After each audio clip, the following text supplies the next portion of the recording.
Bonjour et bienvenue dans cette nouvelle vidéo des pros de la souris. Je vous remercie beaucoup pour tous les messages que vous m'avez envoyés. C'est vrai que ça fait longtemps que j'ai pas publié de vidéo, mais voilà, je reviens petit à petit. Excusez-moi, j'avais beaucoup de choses à faire au niveau professionnel et personnel et j'ai vraiment pas eu le temps. Et vous savez que j'aime bien faire des vidéos de qualité, donc voilà, j'aime bien prendre mon temps pour décortiquer un sujet et vous faire une présentation de qualité. Et c'est pour ça que voilà, j'ai pas malheureusement pas eu le temps de vous faire des vidéos depuis toute cette période. Donc j'essaie de revenir petit à petit et j'espère que la vidéo d'aujourd'hui va vous plaire énormément. Et encore, je vous dis merci pour tous vos messages, pour tous vos j'aime. Et voilà, c'est génial, ça fait chaud au cœur. J'ai lu tous vos messages, je vous ai pas oublié. Et voilà, donc on se retrouve dans une nouvelle vidéo.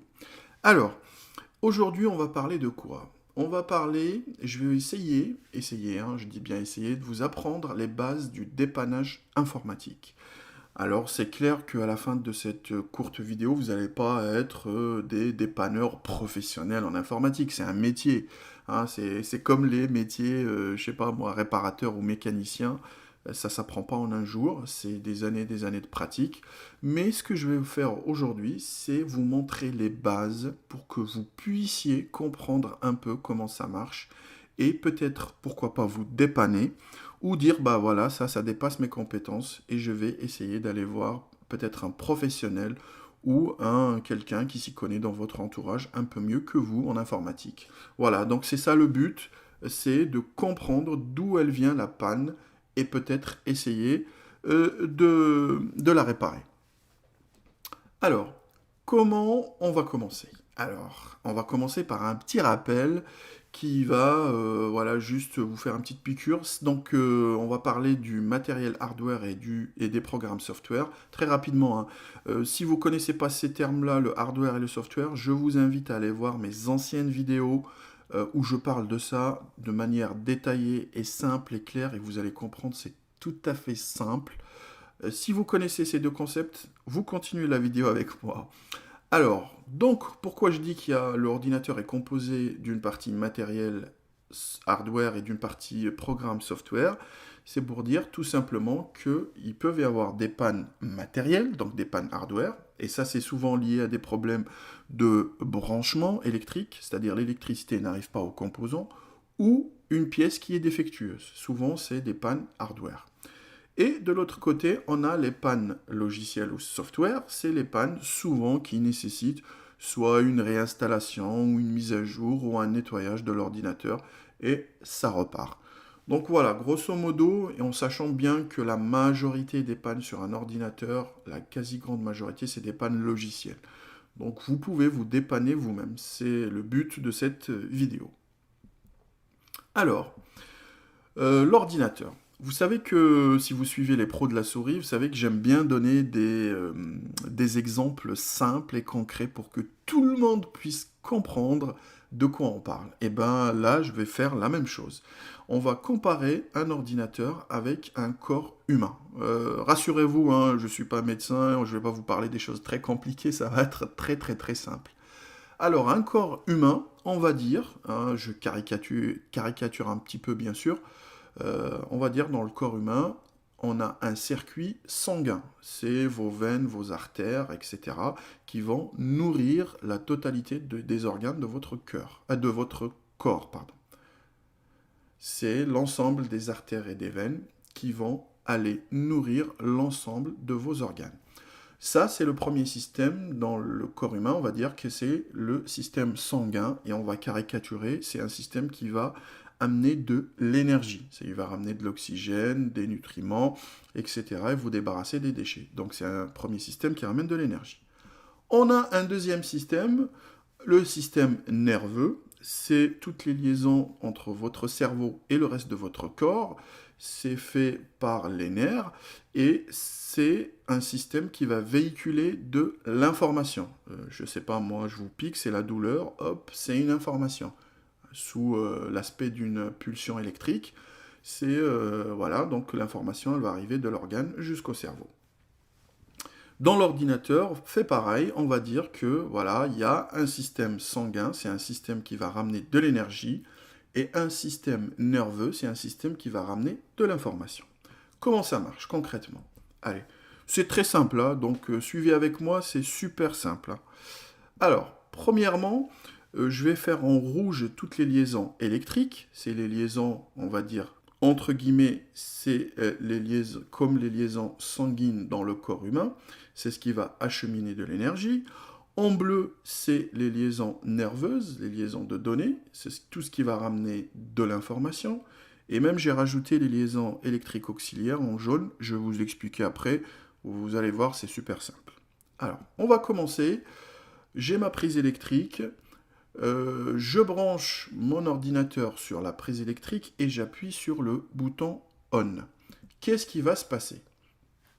Le premier organe qui va se mettre, on va dire, en fonctionnement, c'est l'alimentation. L'alimentation, c'est l'équivalent du cœur humain, ce qui va pomper, on va dire, l'énergie dans tout le corps. Et là, c'est l'alimentation, c'est ce qui va alimenter en électricité tous les composants de l'ordinateur. Alors, ça transforme aussi le courant alternatif en continu avec le bon voltage et ampérage pour alimenter les différentes pièces de l'ordinateur. Alors, la première partie qui sera alimentée, c'est la carte mère. Donc, la carte mère, c'est la carte où les différents composants de l'ordinateur sont branchés. Je vous invite toujours à aller voir mes anciennes vidéos où je parle des composants de l'ordinateur et j'explique ce qu'est une carte mère, un processeur, une RAM, etc. Donc, allez voir si vous avez des lacunes là-dessus. Alors, cette carte mère, elle est alimentée et elle va faire fonctionner ce qu'on appelle le BIOS. Le BIOS, c'est un petit programme de bas niveau qui va s'exécuter au tout début, qui va piloter notre carte mère et puis lancer le système d'exploitation. Donc il y a la version la plus récente du BIOS. Avant, on appelait ça le BIOS. Maintenant, on appelle ça le UEFI. Donc c'est l'interface micro-logicielle qui gère la carte mère et l'ordinateur. Mais bon, moi je vais l'appeler le BIOS, voilà, j'ai pris l'habitude d'appeler ça BIOS, je vais rester à BIOS au lieu de dire UEFI. Mais sachez que si vous avez des vieux ordinateurs avec un vieux système d'exploitation, vous avez obligatoirement un BIOS. Si vous avez des versions récentes d'ordinateurs ou de système d'exploitation, vous devez avoir le UEFI. Voilà, je vous ferai une vidéo, hein, si vous êtes intéressé, dites-le moi dans les commentaires. Je vous ferai une vidéo pour voir quelle est la différence et le rôle du BIOS et le UEFI. Voilà. Donc, ensuite, une fois que cette carte mère elle est alimentée, elle va elle-même alimenter le processeur et la RAM en électricité puisqu'ils sont branchés dessus. Et voilà, donc ils peuvent fonctionner, se mettre en route. On a aussi les différents périphériques qui sont connectés aussi à l'ordinateur, comme les lecteurs, le disque dur, lecteur DVD, les flash disques, les enceintes, l'écran, etc. Tous ces composants, eh ben, hop, on va les alimenter voilà, avec l'électricité. Dans certains cas, l'écran, il est alimenté par une source extérieure, mais dans les ordinateurs portables par exemple, eh ben, il est alimenté toujours par l'alimentation de notre ordinateur portable. Voilà. Donc, sans oublier la petite liaison en jaune, qui est la liaison auxiliaire, c'est celle-ci, entre une pile, cette pile, elle est toujours, vous allez la trouver sur les cartes mères, et le BIOS. Donc ça permet à quoi? Au BIOS de fonctionner quand vous éteignez votre ordinateur. Quand votre ordinateur, vous coupez ici le courant, il n'y a plus de courant, donc l'alimentation, elle n'alimente plus aucun organe, et ben le BIOS, il continue toujours de s'exécuter avec quelques petits programmes de très bas niveau, par exemple la date et l'heure. Et quand vous allumez votre ordinateur, eh ben, vous avez la bonne date et la bonne heure, même si l'ordinateur est resté éteint pendant une longue période. D'ailleurs, des fois, quand la pile là, elle est vide, elle est complètement vide, elle ne marche plus, eh ben, vous avez des problèmes lors du démarrage de l'ordinateur. Ça, c'était le premier circuit, c'est les liaisons électriques. C'est ce qu'on a donné comme exemple, le système sanguin. C'est ce qui va ramener de l'énergie à tous les organes de l'ordinateur. Les deuxièmes liaisons, c'est le système nerveux, c'est ce qui va ramener les données, les datas. Alors, la première liaison, c'est entre le BIOS et la carte mère, c'est ce qui va permettre au BIOS de piloter en quelque sorte notre carte mère et gérer son comportement au démarrage et même après, pendant l'exécution de Windows sur notre machine. On a aussi une liaison entre la carte mère, le processeur et la carte mère et la RAM, donc ce qui va permettre d'acheminer les données entre ces différents éléments. Et aussi donc une liaison avec tous les lecteurs, les flash disques, tout ce que vous pouvez relier qui peut avoir des données ou écrire des données donc avec votre ordinateur. Sans oublier aussi les périphériques de sortie, comme l'écran. Vous voyez une image à l'écran, cette image, c'est un flux électrique, c'est des données sous forme d'un flux électrique, et notre écran va la traduire en image qu'on peut voir et comprendre. Voilà, donc là vous avez tous les circuits, toutes les liaisons. Donc après, quand vous avez une panne, on va suivre ces liaisons pour voir où est la panne. Déjà, vous avez une très bonne base ici pour comprendre le reste. Alors, qu'est-ce qui va se passer? On va donner des cas de figure, et selon le cas de figure, en suivant l'acheminement, on va voir où est la panne. Premier cas de figure, on va allumer notre ordinateur. Qu'est-ce qui va se passer? On a un écran noir. C'est-à-dire, ici, j'ai mon écran qui ne s'allume pas. Donc, si l'écran ne s'allume pas, donc vous voyez bien que, hop, ce qui est incriminé, c'est l'électricité. Il peut ne pas avoir d'électricité, ou l'alimentation peut être HS, par exemple, ou l'écran HS. Donc, on va voir ce qui va se passer ici. Alors, premier cas de figure, j'ai pas d'électricité. Donc ça peut arriver, c'est con, mais ça peut arriver. Des fois, on a une prise qui ne marche pas, ou on a une coupure électrique, et nous, on regarde, il y a une panne, qu'est-ce qui se passe? Mais en fait, l'électricité n'arrive tout simplement pas. Ça peut venir aussi de l'écran, qui est HS. C'est arrivé souvent, surtout sur des portables, où on a l'écran tout noir, et les gars, ils viennent paniquer en me disant « Ouais, Kamel, on a un problème, l'écran il marche plus, l'ordinateur il marche plus, hop, je branche un écran externe sur l'ordinateur portable, et là je vois que tout marche, et c'est l'écran qui est HS. Des fois, ça vient aussi de la prise d'alimentation, le petit transformateur d'alimentation qui se branche, le câble secteur en quelque sorte, qui se branche sur la prise et sur votre ordinateur, et qui est cramé, ça peut arriver aussi, et qui ne fournit plus d'électricité. Ça peut venir, comme on a dit, de l'alimentation. L'alimentation, c'est une pièce dans l'ordinateur, c'est une sorte de bobinage. Une bobine, si elle crame, voilà, elle ne va plus fournir d'électricité. Ça peut venir aussi, ça arrive des fois, surtout quand on transporte un ordinateur ou quand on change les barrettes de la RAM, barrettes mémoire, et on ne les remet pas bien comme il faut, ou elles bougent de leur place, et là on a un écran noir. Et souvent, c'est une panne spectaculaire, mais qu'on peut régler tout facilement en remettant les RAM, les barrettes mémoire à leur place, et tout repart. Ça peut venir aussi de la carte mère. Donc la carte mère, il y a plusieurs petits composants qui sont soudés dessus, et souvent, s'il y en a un qui tombe en panne, qui crame, c'est la carte mère à changer.